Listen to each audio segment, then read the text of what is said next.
Hi friends, welcome to the third video of the video series Post Vibration of Single Degree of Freedom Systems. Now in this video we are going to see the graphical representation of solution of equation of motion of an undamped forced vibration with single degree of freedom systems. Right.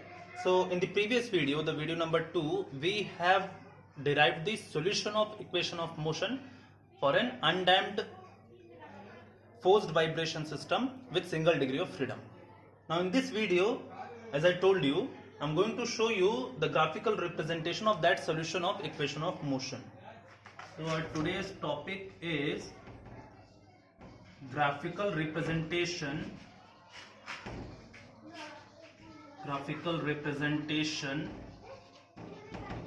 of solution of equation of motion of an undamped forced vibration system with 1 degree of freedom or with single degree of freedom.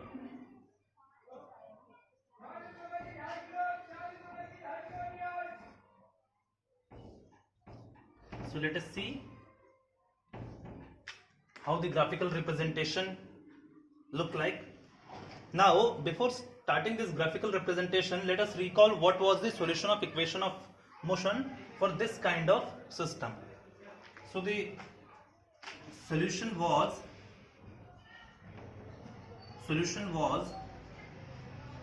xt equals to c1 sin omega nt plus c2 cos omega nt plus f naught by k minus m omega square into cos omega t. So here I have written the complementary function and the particular integral in their first forms. Now I told you the equation of motion can also be written as capital X sin omega nt plus phi naught. Here I have written the complementary function in the second form. Plus here this can be written as f naught by k by 1 minus r square into cos omega t, where this r is the frequency ratio. The value of r was omega by omega n, the frequency of the applied harmonic excitation to the natural frequency of the system. That is called as the frequency ratio. So here the complementary function as well as the particular integral both are in their second forms. So these two forms we have already derived. I told you that the complementary function can be written in this form or in this form, and the particular integral can be written in this form or this form. So both are the solution of the equation of motion. Now I will show you the graphical representation of this complete or total solution. So here, what is the independent variable? If my dependent variable is x, the complete solution, so what is the independent variable here? I told you x and phi naught both are constants. This omega n, depending upon the system, the geometrical properties and material properties of the system, that is the natural frequency of the system. F naught is the constant force, k is the spring stiffness, r is the frequency ratio, omega by omega naught. This omega is the frequency of the external applied harmonic excitation. So here the independent variable will be time t. So this total solution will vary according to time, right? This x is a constant, this phi naught is a constant. Their values can be calculated based upon the initial condition of the problem. Now omega n is also a constant depending upon the material and geometric properties of the system. F naught by k, this entire term is a constant for the given system.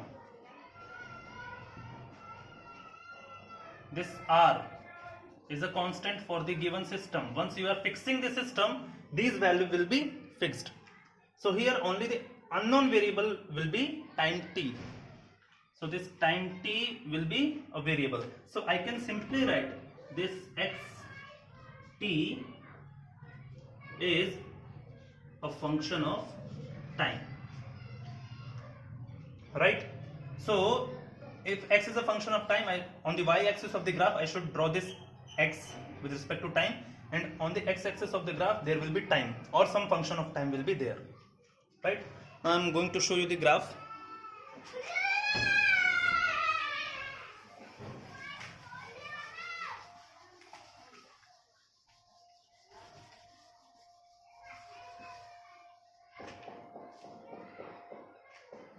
So the total solution was having two components, complementary function and particular integral.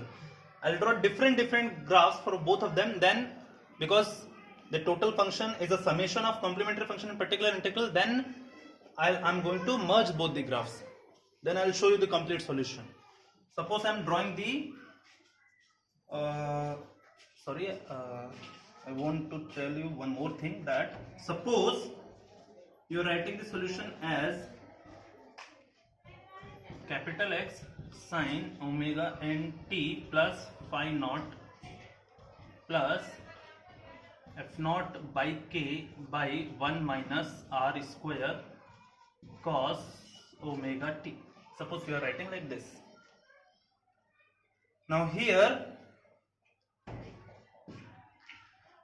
this complementary function part x sine omega n t plus phi, this is called as the transient solution.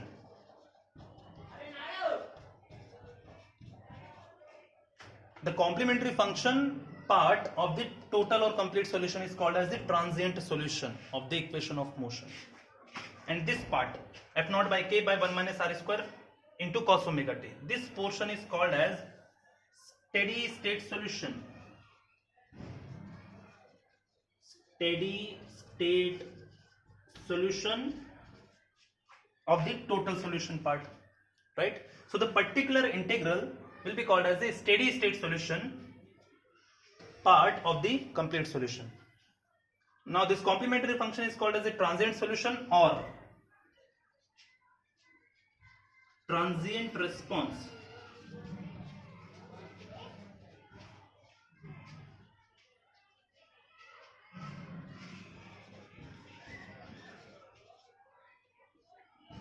This steady state solution is also called as steady state response. So I can say the total response or complete response of the system is the sum of transient response and steady state response. Right? So this thing you need to remember, that the total response xt is the summation of transient response and steady state response.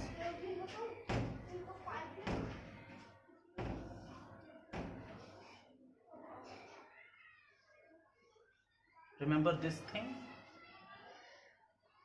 The total response is the summation of transient response and steady state response.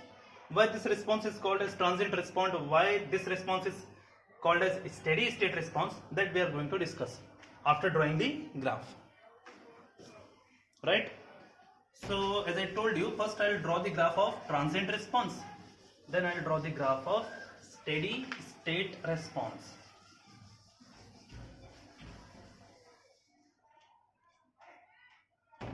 So the first graph will be for transient response.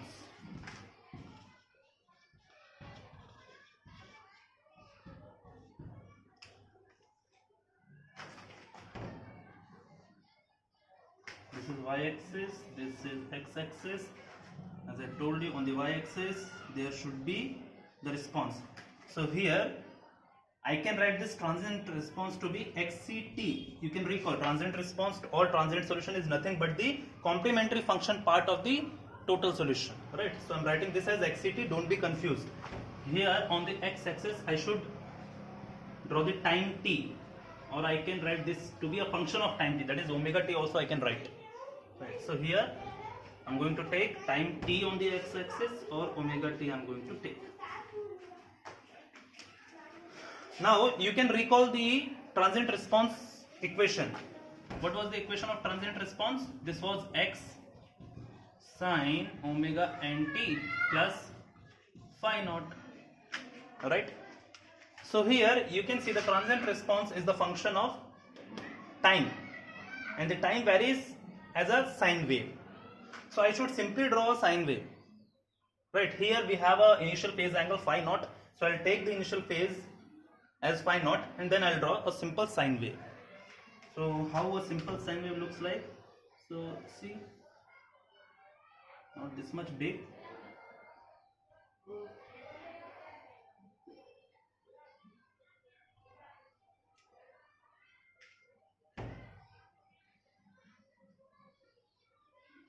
It's a sine wave, right? So actually it should start from here. These amplitude will be same. Here also this amplitude will be same, right? And this initial phase angle, this will be phi naught here. This is phi naught on the time axis, and this is equals to the amplitude, this one, capital X. This is capital X. So this is the graph for this capital X sine omega nt plus phi naught. This is the initial phase angle, phase lag phi naught. This is the amplitude capital X, and this is the simple sine wave. You can extend this, right? Now ideally speaking, if there is no damping, this kind of vibration should continue, right?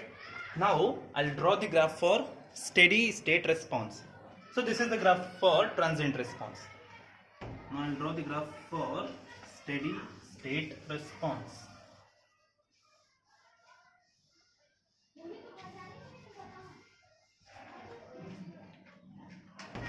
So second graph I'm going to draw the steady state response, right? Now here I'm going to draw the y-axis.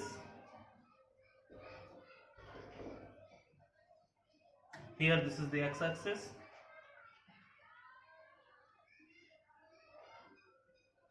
This graph I'm going to draw a little bit bigger compared to the previous graph.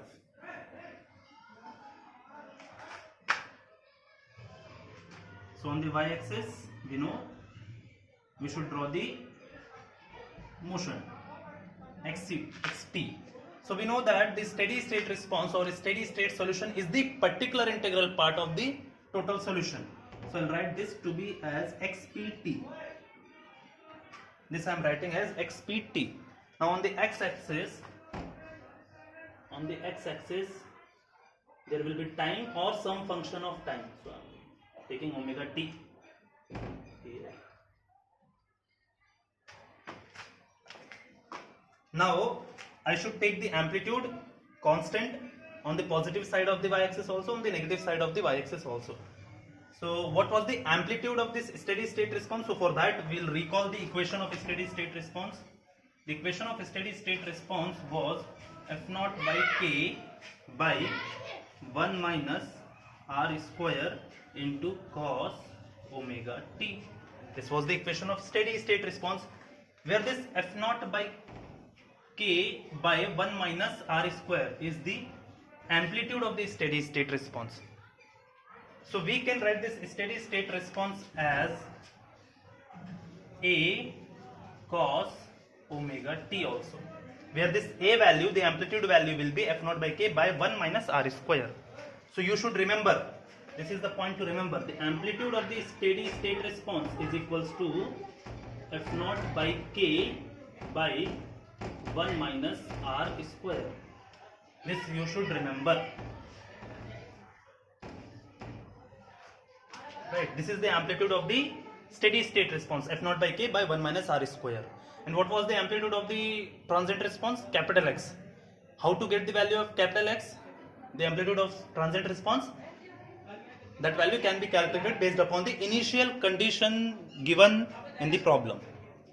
Right? Now I am going to draw this.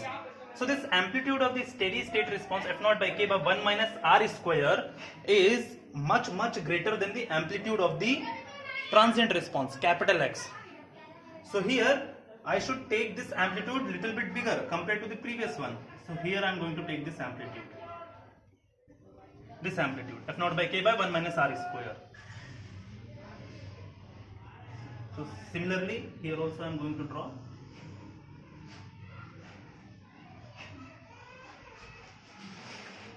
Now how the variation is? A cos omega t. How the variation is? The steady state response varies as a cos function of time t or omega t, right? So I should simply draw a cos wave. We know that sine wave, cos wave, both are similar in drawing. Only the starting point is different. So I'll draw a cos wave. Because I'm taking the cos, so I'll draw a cos wave only. Here no initial phase lag is given. So I'll simply start my cos from the highest amplitude value. From here I'm going to start. How to draw the cos wave?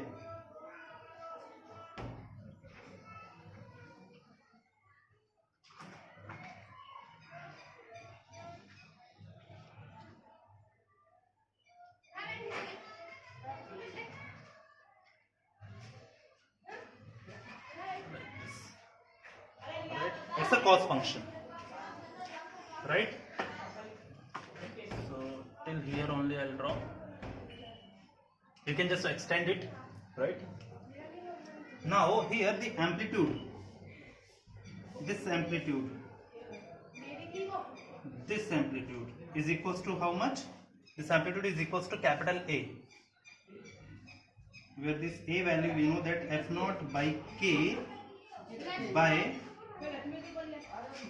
1 minus r square. This is the value of this amplitude, and this amplitude of the steady state response is much greater than the response of the transient the amplitude of the transient response, capital X value, right? So this is the graph of the steady state response. Now I should merge both the graphs to get the graph for the total or complete solution. Now be careful. I'm going to draw the graph of the total response.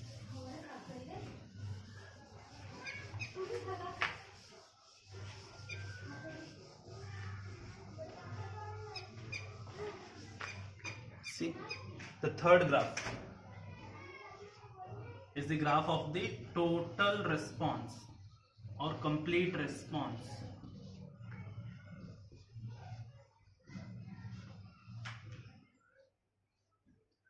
So equation of total response we already know. I'm just simply going to draw the graph. Right, this is y-axis, this is x-axis. On the y-axis I should draw the motion. So here I am not writing xct or xpt. This is the total response. I am simply going to write xt. Here on the x-axis we have time t or some function of time t, that is omega t. Now I need to merge both the previous graph 1 and graph 2.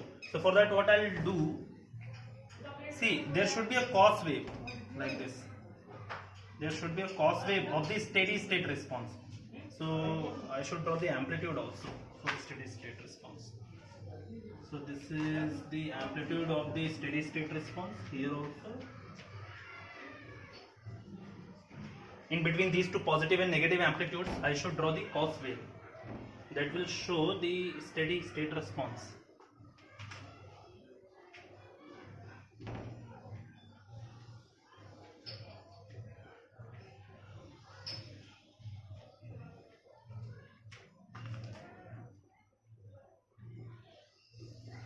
something like this. This is the cos wave, right? Now I should draw the transient response. So transient response will be just varying along with this cos curve, steady state response. So this is the sine graph.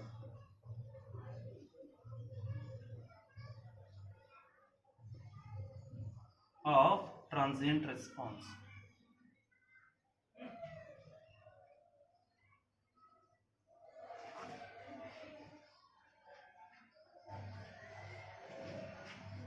Like this. So this is the graph for steady state response and this is the graph for transient response. So I'll write somewhere here. The blue one is the graph of the transient response.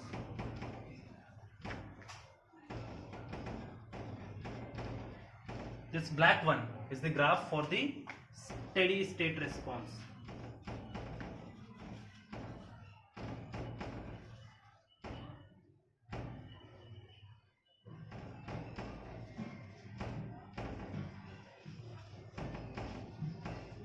This is the total graph, where this amplitude represents the amplitude of the steady state response. This is the amplitude of the steady state response. And what is the A value? We know F naught by K by 1 minus R square.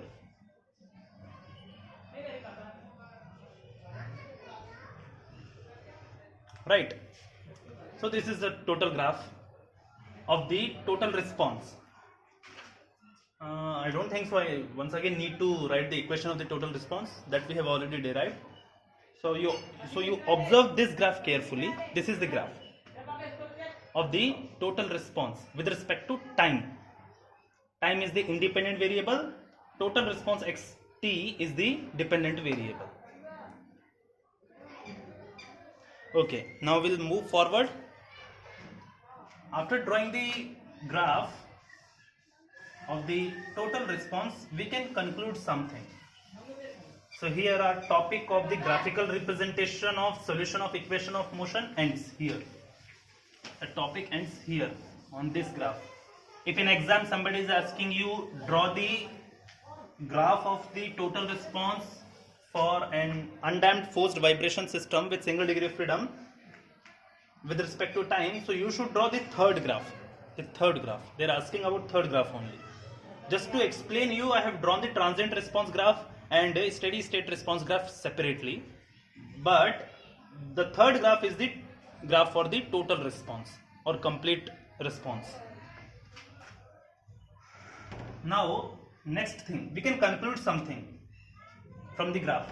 So here I am going to write the conclusions from the graph.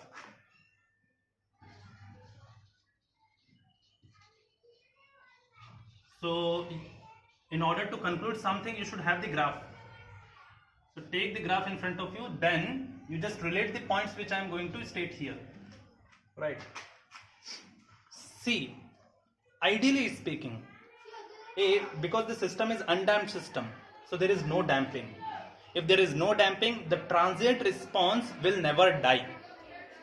Right, ideally speaking, I'm telling you, ideally speaking, if the system is undamped, the transient response is never going to die.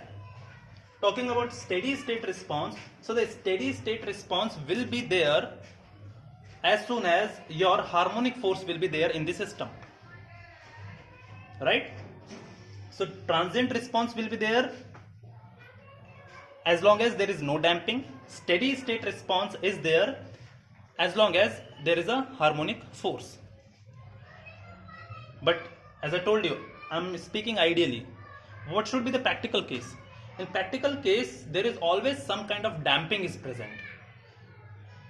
Right? There is always some kind of damping is present within the system. It may be possible that the damping is provided by the air also, that I told you in class. I have given so many examples. I told you the damping may be provided by air also, that is called as dry friction damping. Right? The damping may be provided due to the geometry or structure of the system also, that is called as hysteresis damping. But if I'm taking an undamped system, so that is highly ideal case. In practical cases, there is always some kind of damping is present. So if there is some kind of damping is present in the system, the transient response will die after some time. Then what about steady state response? Is it depending upon the damping provided for the system? No, steady state response will be there as long as there is a presence of harmonic excitation. So steady state response is not dependent upon damping directly. It is depending upon the presence of the harmonic excitation. So after some time, the transient response is going to be died and the steady state response will be there.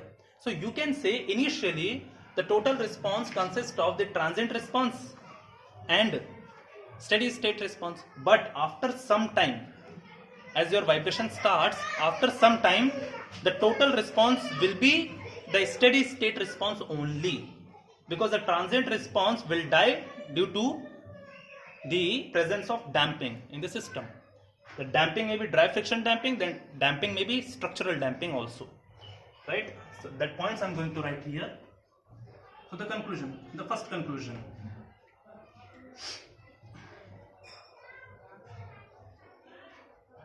the transient response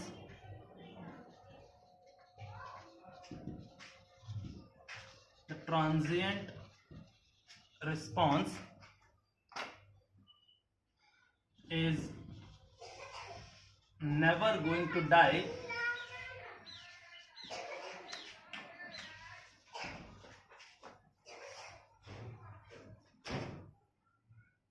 if the system remains undamped, which is a highly ideal case.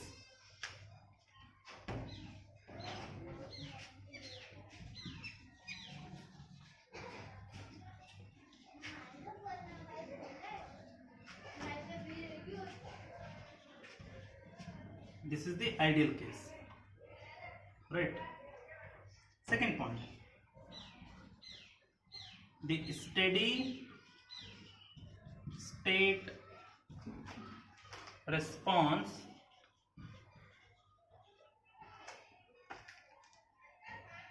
will be there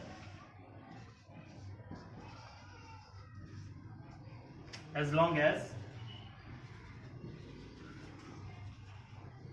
there is a presence of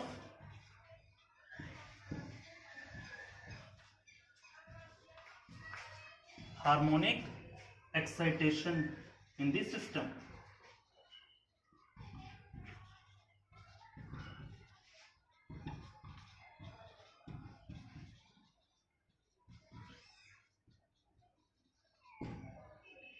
But what is the practical case?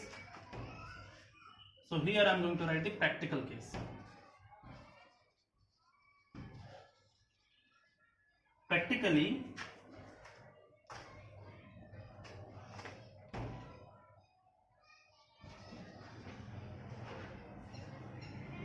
the system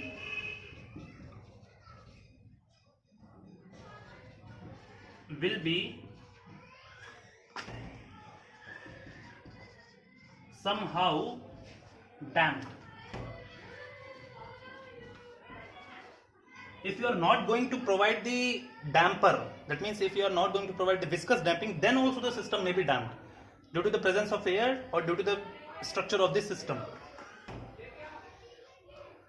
The system will be somehow damped, maybe due to Coulomb damping, that means dry friction damping, or structural damping, that means hysteresis damping.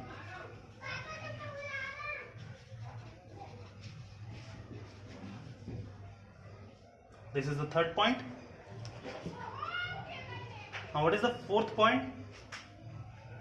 If there is damping, that means the transient response is going to be damped out after some time.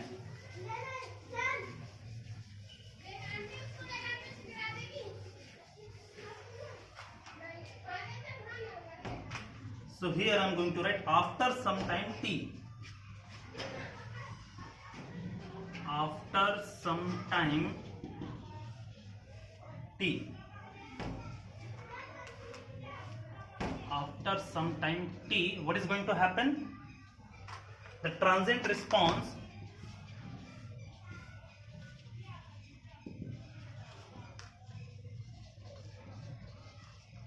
is going to be damped out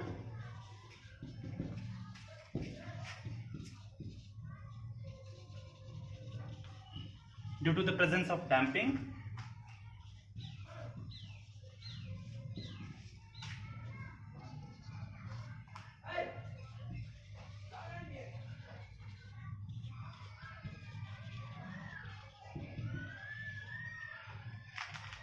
And the total response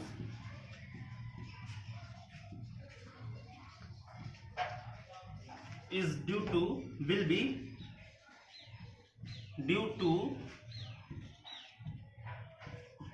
steady state response only. This is the case after some time t. Once your system has started vibrating, so after some time t, the transient response is going to be finished because there is some kind of damping is present in the system, but the steady state response will be there because you are continuously applying the harmonic excitation. So the steady state response will be there, right? So the total response after some time t will be due to the steady state response only. So here I am going to write the case. After some time t,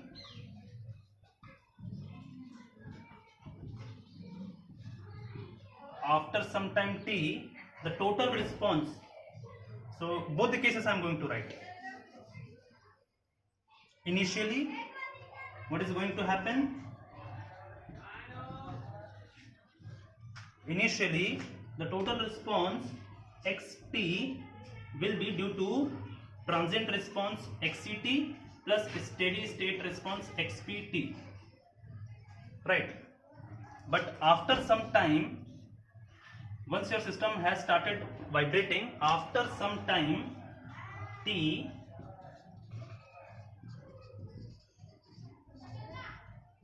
the total response xt will be approximately due to steady state response xpt only.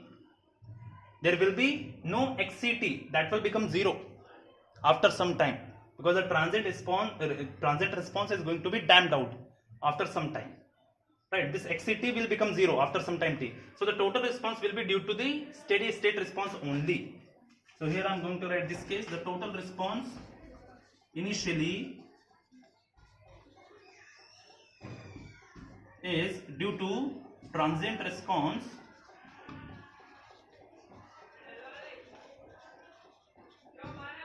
and steady state response.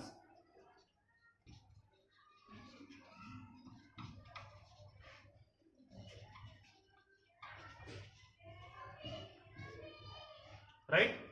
But after some time t, the total response xt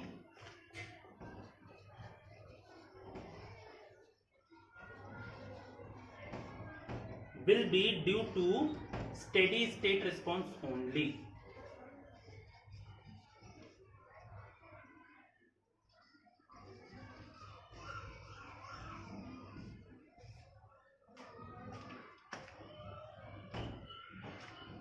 Right? I hope you understood this concept. So now, from now onwards, whatever I am going to discuss, I am going to discuss about the steady state response only, because I know after some time t, there will be only steady state response present in the system. That will be responsible for the total response of the system, means vibration of the system. There will be no transient response in the system. So here, this is the end of the video number 3 of this series, post vibration of single degree of freedom systems. We are going to meet in video number 4. In video number 4, we are going to derive 2 results. So first of all, I am going to write the statement of the proofs. Then I'm going to show you the steps how to get the results. So that is a kind of proof, you can say. So we'll meet in video number 4. Thank you.